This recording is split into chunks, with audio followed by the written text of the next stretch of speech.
रंग बनाए जाते थे फूलों से।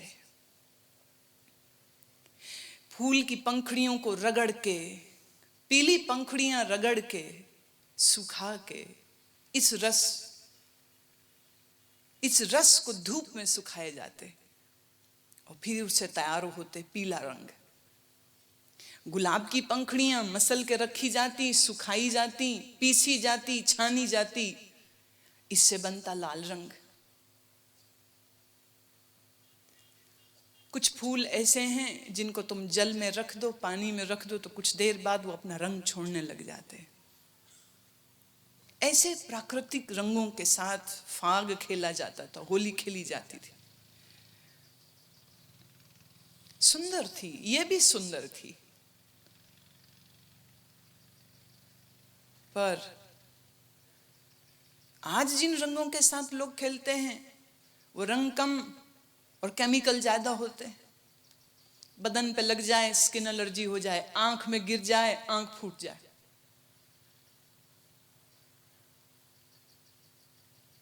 पिचकारी से मारा हुआ जल किसी को चोट नहीं पहुंचाता है।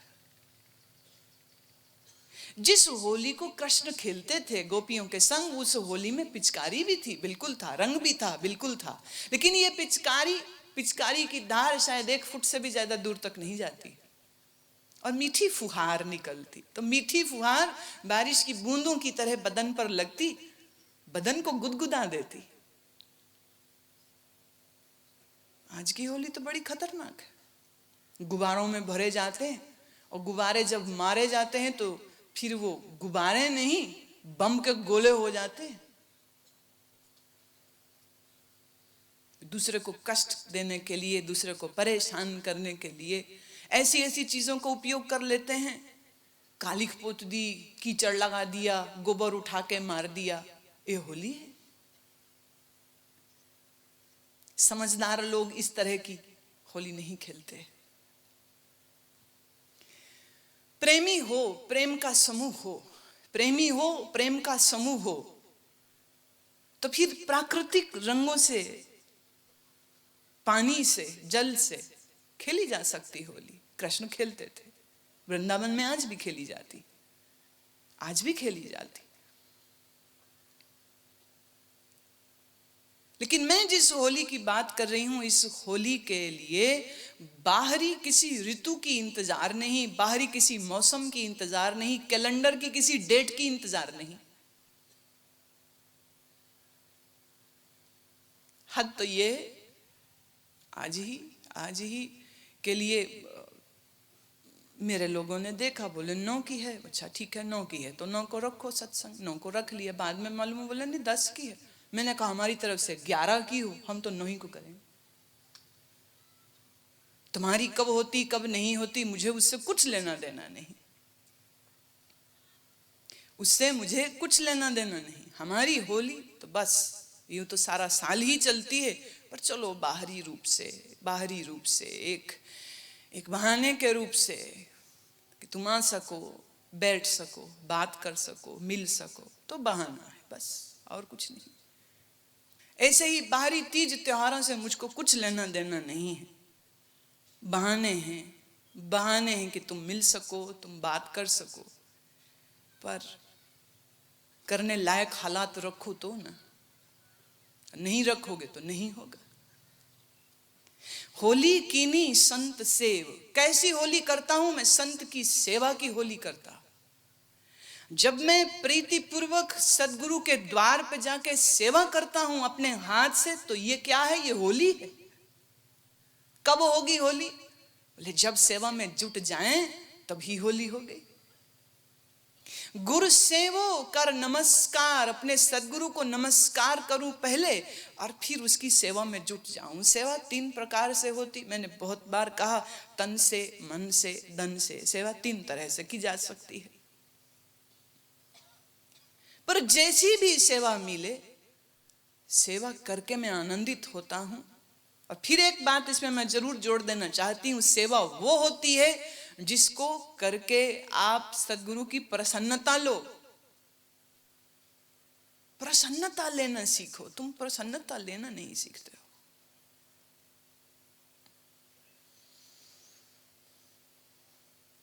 कभी कभी कभी कभी मुझको भी कहना पड़ता है, खुद को भी मुझे कहना पड़ता है कि भाई प्रेम करते हो तो प्रेम भी तहजीब से करो। जिस मोहब्बत में तहजीब नहीं रह गई वो प्यार नहीं रह गया, वो जुनून है, वो पागलपन है। तहजीब से बात भी करो, अदब से। प्रेमी सिर्फ इतने से प्रेमी नहीं हो जाता है कि वो डायलॉग बाजी करता है कि हमको प्रेम है, हमको प्रेम है, या दाढ़े मार मार के, चीखे मार मार के रोए और फिर कहे हमको प्रेम है, हमको प्रेम है। प्रेम उसका स्वीकार किया जाएगा, प्रेम उसी को है माना जाएगा जिसके आचरण में, जिसके व्यवहार में प्रेम की मिठास छलकती हो। प्रेम की मिठास अगर नहीं है तो फिर बोलने से थोड़े कि प्रेम है। कौन है प्रेमी? नारद भक्ति सूत्र में आया ना, जिसकी जुबान पर मिठास हो, जिसके आचरण में मिठास हो, जिसके स्वभाव में नम्रता हो। और स्वभाव में नम्रता नहीं, जुबान में मिठास नहीं, और दावेदारी करो प्रेम की, बात नहीं बनी, झूठ है, गप है। फिर गुर सेवो कर नमस्कार, आज हमारे मंगलचार, हमारे भीतर मंगलाचार हो गया, हमारे भीतर आनंद हो गया। क्यों आनंद उसी को होगा जो रजा में रहे। जो रजा में नहीं रहे आनंद नहीं माना जा सकता। रजा किसको कहते हैं? रजा कहते हैं हुक्म में रहना। हुक्म अंदर सबको, बाहर हुक्म न कोई। आज्ञा में रहना, हुक्म में रहना। अंतर जगत के लिए हुक्म तो एक ही है, अंतर जगत के लिए आज्ञा एक ही है। वाह। एको सिमरेव नानका, बस यही एक हुक्म। अंदर के जगत के लिए सिर्फ ये कि तू सुमिरन कर, और बाहर के जगत के लिए ये कि तेरा व्यवहार, तेरा आचरण ऐसा हो जिस आचरण, जिस व्यवहार से नम्रता और प्रेम की मिठास दिखती। कई बार कुछ लोग प्रेम के नाम पे अजीब फूहड़बाजी करते। जैसे मैंने कहा, होली के नाम पे जबरदस्ती किसी का मुंह रंग देना केमिकल्स के साथ, ये कौन सी होली है? ये कैसी होली है? होली का मतलब मिलना, होली का मतलब गले मिलना, होली का मतलब प्रेम देना, आदर देना, सत्कार देना, मिठास देना। पकवान बनाए जाते, पारंपरिक रूप से होली के दिन मीठे पकवान बनाए जाते। घर जो आते तो तिलक किया और मीठा खिलाया और गले मिले। तो आचरण ऐसा जिसमें प्यार बढ़े, जिसमें इकरार बढ़े, जिसमें एतबार बढ़े।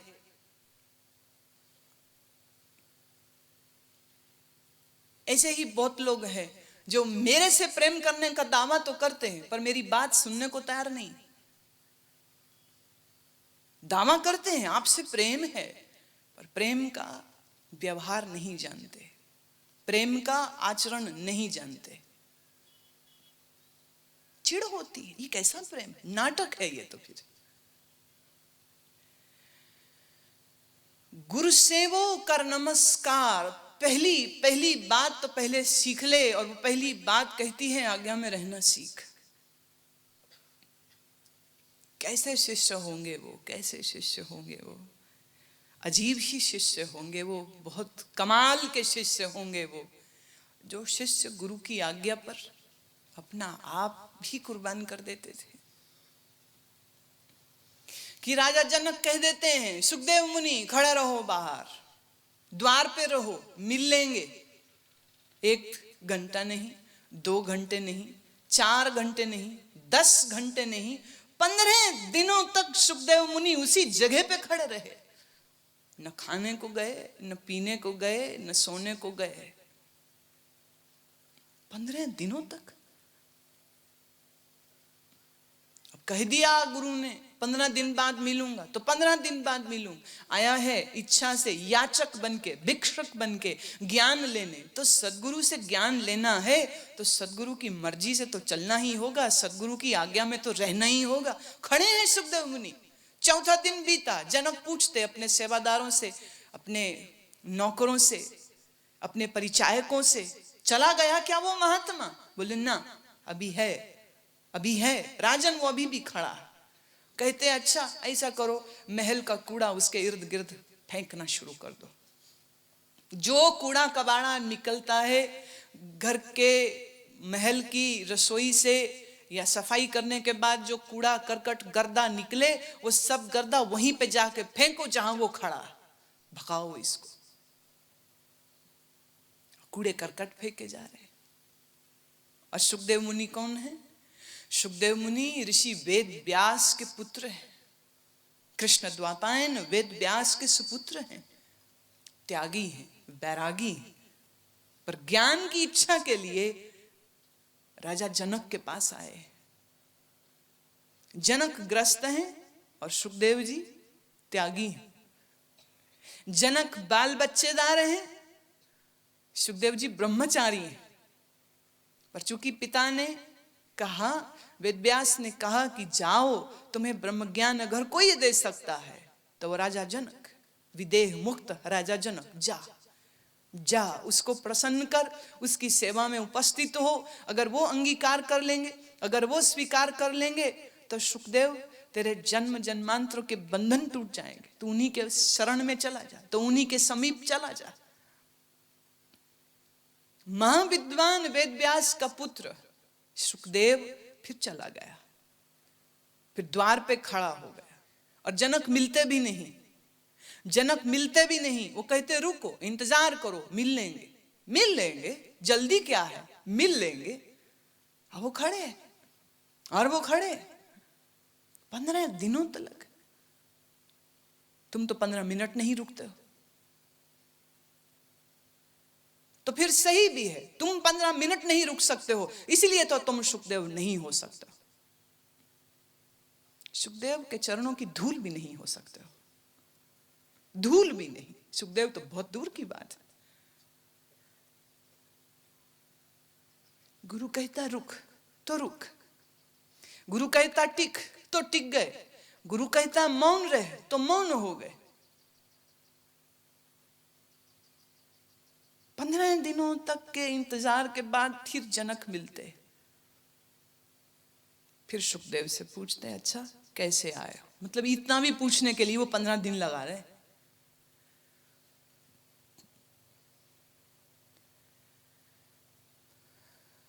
गुरु सेवो कर नमस्कार, आज हमारे मंगलचार। कहा, फिर जो सेवा में उपस्थित हो जाता है उसी के चित्त में मंगलाचार होता है। आज हमारे महा आनंद चिंत लथी भेटे गोविंद। अब मेरे मन की चिंता दूर हो गई। क्यों? क्यों दूर हो गई? क्योंकि भीतर गोविंद से मुलाकात हो गई। गोविंद से मुलाकात कब हो गई? जब गुरु से मुलाकात हो गई। इसलिए गुरु और गोविंद एक ही हैं, दो नहीं हैं। ये कह सकते हैं गोविंद हुआ निर्गुण रूप, गुरु हुआ सरगुण रूप। परमात्मा से प्रेम करता है तो परमात्मा से प्रेम करने वाले प्रेमी, तू जान इस बात को।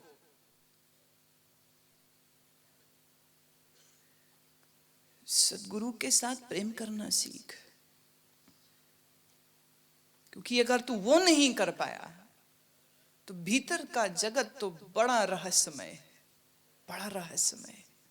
मन की इतनी परतें हैं, इतनी हजार परतें हैं कि तुम खुद अपने आप को धोखा दे लेते हो, दे सकते हो, दे लेते हो, पर तुम सदगुरु को धोखा नहीं दे सकते हो।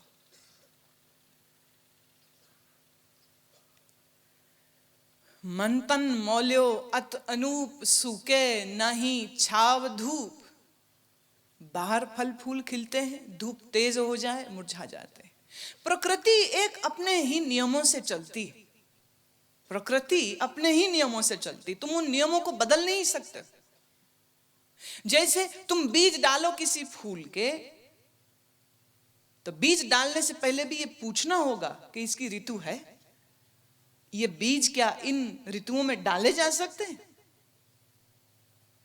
और मान लो अगर उन बीजों का वो समय नहीं है, वो ऋतु नहीं है, अभी तुम डाल लो, कुछ नहीं होगा, वो वैसे के वैसे ही रह जाएंगे, उल्टे खराब हो जाएंगे।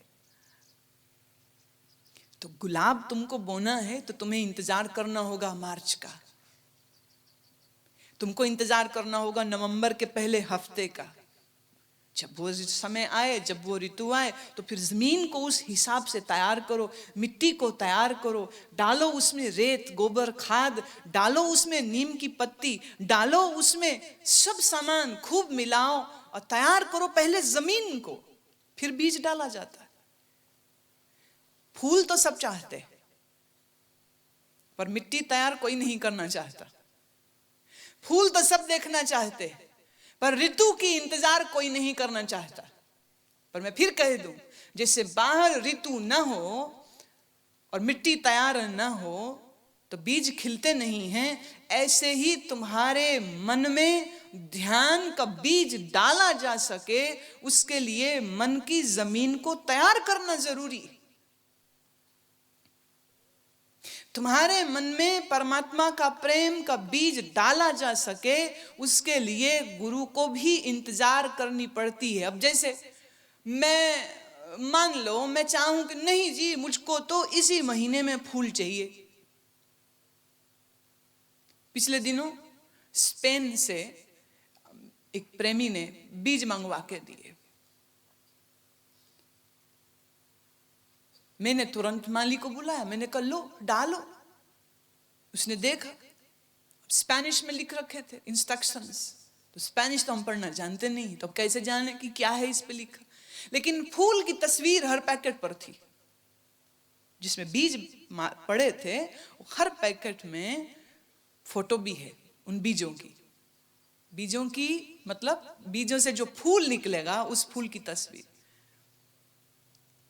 माली को दिए तो माली ने देखा, वो कहते ना गुरु माँ अभी नहीं। क्यों? अरे इतने दूर से चल के आए हैं, देख हमारे पास जमीन भी है, गोबर भी है, खाद भी है, सब कुछ है, डाल। बोले ना अभी ऋतु नहीं आई, जब ऋतु आएगी तो डालेंगे। मैंने कहा ऋतु कब आएगी? बोले मार्च में, अभी तो 6 महीने पड़े, मैं क्या करें इसको? कहते बस संभाल के रख सकते हैं वो हम संभाल लेंगे। तो ऋतु का इंतजार। अब मैं कहूं नहीं नहीं हम कह रहे हैं डालो, तो वो मान लो डाल भी दे, क्या हो जाएगा? ऋतु की इंतजार करो, फिर जमीन तैयार करो, फिर बीज डालो तो उनको जल से सींचो, और फिर उनकी रक्षा भी करो। तो अंकुरित होते हैं बीज, तो उनमें से निकलते हैं फूल पत्ते, तो जाके निकलते। ऐसे ही समाधि का फूल तो तुम सब चाहते हो, समाधि हो जाए, चिट्ठी लिखते हो समाधि हो जाए। मैं पूछती हूं तुमने मन की जमीन तैयार की? तुम्हारे मन में जो क्रोध की, जो वासनाओं के झाड़ झंखाड़ उग रखे हैं, उन झाड़ झंखाड़ों को निकाला?